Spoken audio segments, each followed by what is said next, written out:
An Israeli airstrike has been reported this morning in a Hezbollah stronghold in southern Beirut. It follows a wave of Israeli strikes on the suburbs of the Lebanese capital on Wednesday, one of which targeted a hotel not in a traditional Hezbollah bastion. 3 people were killed in 2 separate strikes. The Israeli military also entered several villages in the south of the country after issuing evacuation orders to residents.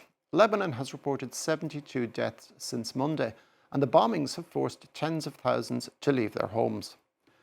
And for more on this, I can welcome Filippo Dionigi, lecturer in politics and international relations at the University of Bristol. Good morning, Filippo, and thank you very much for joining us. These strikes on Lebanon by Israel were not particularly unexpected, given that Hezbollah did launch rocket attacks into Israel. But is there anything unusual on the scale of the Israeli strikes, particularly given that one of those strikes yesterday was outside a Hezbollah stronghold? No, there is nothing that is particularly unusual about this, sadly so. Israel has taken the opportunity to retaliate Hezbollah's attack that has taken place on the night of the 1st and the 2nd of March, and has continued then to attack again Israel, although its attacks are effectively intercepted by the Israeli defense. The fact that Israel has expanded its operation is consistent with what has been a pattern that has been noticed already in the past months. Israel has been escalating its attacks against Lebanon and against Hezbollah in particular, and occasionally these attacks also target areas that are not necessarily the ones that are generally considered Hezbollah's areas under Hezbollah's control. Consider that anyway, the geography of Lebanon and the demographic distribution is not as clear-cut as you can expect. Obviously, there are mixed areas, of course, and in the case of this latest attack on a hotel facility in Beirut, it may be that is based on some intelligence that Israel has, and may have thought that there were some relevant targets in that facility in particular. Now, what military capabilities does Hezbollah have left, given it has been pretty much battered over the past couple of years by Israel? That's correct. Israel has launched massive military operations against Hezbollah, has degraded its military capacity, has decimated its political and military leadership, including killing its Secretary General Hassan Nasrallah and his successor. And now what is left of Hezbollah is up for assessment. Up until when the latest ceasefire was agreed in November 2024, the estimate was that Hezbollah's capacity was reduced of up to 70, even 80% of its original capacity. These are assessments, however, that are based mostly on IDF, the Israeli Defense Forces assessments, and therefore might be not entirely accurate.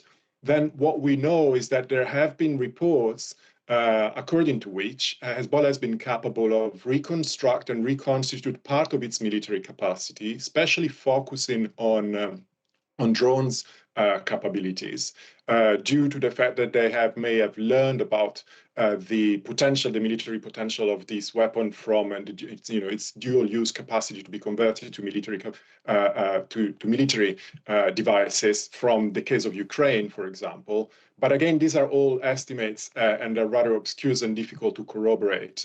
What we know so far from the attacks that we saw is that Hezbollah has been mostly launching short-range unguided missiles, rockets, in fact, and swarms of drones. These are all types of attacks that Israel had no problems in intercepting, and in fact were not particularly relevant eventually for Israeli security as such. Now, Hezbollah in the past has been quite heavily reliant upon the Iranian regime, as was indeed Bashar al-Assad's regime in Syria, which collapsed really when there wasn't really the same amount of support coming. With regard to Israel, can Israel completely destroy Hezbollah? I think Israel has the military capacity to do so. There's no question about it. Israel, let us not forget, is a vastly more capable military power compared to Hezbollah and certainly, the Lebanese army as well, which is a different question, of course.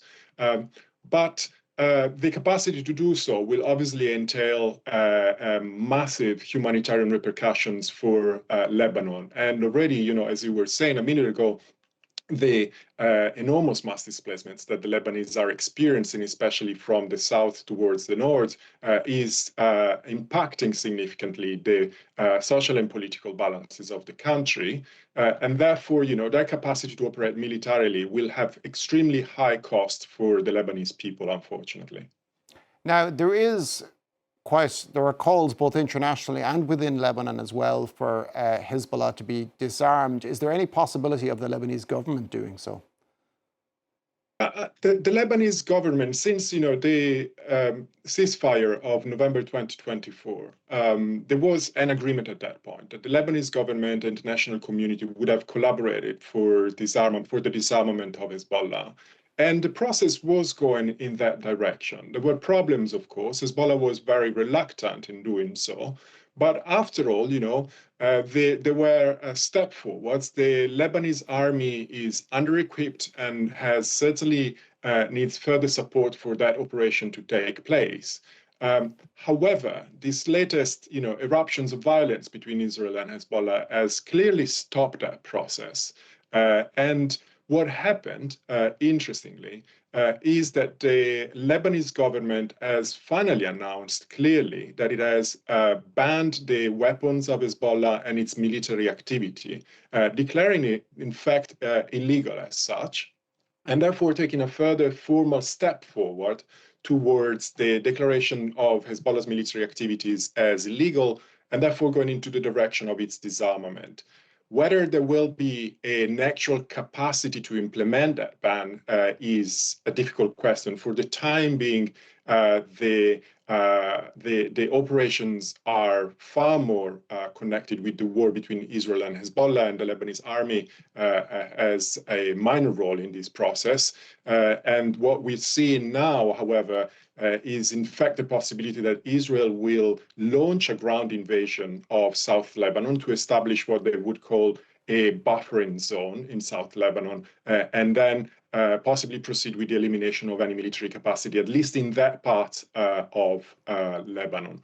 Although it has to be said that the general accounts, the general reports that we've read so far, reported that Hezbollah's military facilities have been moved north of the Litani River, so in the upper part of the country, which was one of the requirements for that was set by the ceasefire in 2024. Now, Hezbollah is not particularly viewed particularly favorably by Lebanon's other religious and ethnic communities. And also Israel says that it insists that its war is against Hezbollah and not Lebanon as a whole. But how is Israel's campaign against Hezbollah viewed within Lebanon itself? Well, it's a complex picture. I think it's I think what the Lebanese government would have wanted to achieve, and I think that would have been the ideal scenario, of course, was the disarmament of Hezbollah through a consensual political process that would have not created the humanitarian impact that the Israeli attacks on Lebanon are creating now. The possibility for that process to take place was there. It had plenty of obstacles. Hezbollah was certainly reluctant in engaging with that process, but gradually and with the adequate amount of pressure and appropriate negotiations between the parties involved, there could have been a possibility for that ceasefire agreement to become a reality and therefore reconstitute the credibility and trust of Lebanese political institutions. However, the intervention of Israel in this process through violence, in fact, discredit the legitimacy of the Lebanese institution as such, and risks of collapsing their credibility, and may eventually even achieve the contrary of what they're trying to attempt to achieve. That is to basically reinstate the narrative of resistance and self-defense that has legitimized Hezbollah, at least in the eyes of their supporters so far, and therefore it might be counterproductive in that sense. So it would have been ideal and much better to implement the process politically and through consensus rather than having an escalation of the nature that we're witnessing today. Thank you very much for that, Filippo Dionigi, lecturer in politics and international relations at the University of Bristol.